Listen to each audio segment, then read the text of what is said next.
हमारी आज की कहानी है समय का उपयोग। एक निर्धन विद्वान व्यक्ति चलते चलते पड़ोसी राज्य में पहुंचा। संयोग से उस दिन वहां हस्तपटबंधन समारोह था, जिसमें एक हाथी की सूंड में माला देकर नगर में घुमाया जाता था। वह जिसके गले में माला डाल देता था, उसे 5 वर्ष के लिए वहां का राजा बना दिया जाता था। वह व्यक्ति भी समारोह देखने लगा। हाथी ने उसी के ही गले में माला डाल दी। सभी ने जय जयकार लगाते हुए उसे 5 वर्ष के लिए वहां का राजा घोषित कर दिया। राजपुरोहित ने उसके राज तिलक किया और वहां के नियम बताते हुए कहा, आपको केवल 5 वर्ष के लिए राजा बनाया जा रहा है। 5 वर्ष पूर्ण होते ही आपको मगरमच्छों व घड़ियालों से युक्त नदी में छोड़ दिया जाएगा। यदि आप में ताकत होगी तो आप उनका मुकाबला करके नदी के पार वाले गांव में पहुंच सकते हो। आपको वापस इस नगर में आने नहीं दिया जाएगा।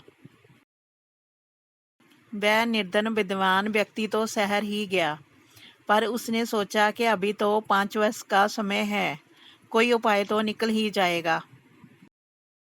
उसने 5 वर्ष तक विद्वता पूर्वक राज्य किया। राज्य की संचालन प्रक्रिया में पूरे मनोयोग से निभाया और इस प्रकार केवल राज्य पर ही नहीं, लोगों के दिलों की राज करने लगा। जनता ने ऐसा प्रजावत्सल राजा कभी नहीं देखा था। 5 वर्ष पूर्ण हुए। नियमानुसार राजा को फिर से हाथी पर बैठकर जुलूस निकाला गया। लोगों की आंखों से आंसुओं की झड़ी लग गई। नदी के तट पर पहुंचकर राजा हाथी से उतरा। राजपुरोहित ने कहा, अब आप नदी पार करके दूसरे ओर जा सकते हैं।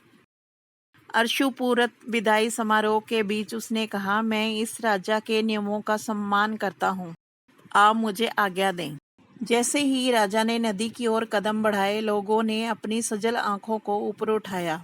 जानते हो वहां ऐसा क्या था जिसे देखकर वे लोग खुशी से नाचने लगे?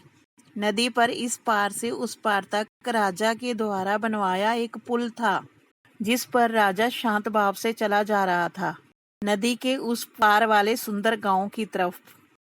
क्या ऐसा ही कुछ हमारे साथ भी घटित नहीं हो रहा है? समय पूरा होते ही हमें राज्य छोड़कर भव सागर के उस पार वाले लोक में जाना है, जहां से हमें फिर से इस राज्य में आने की आज्ञा नहीं है।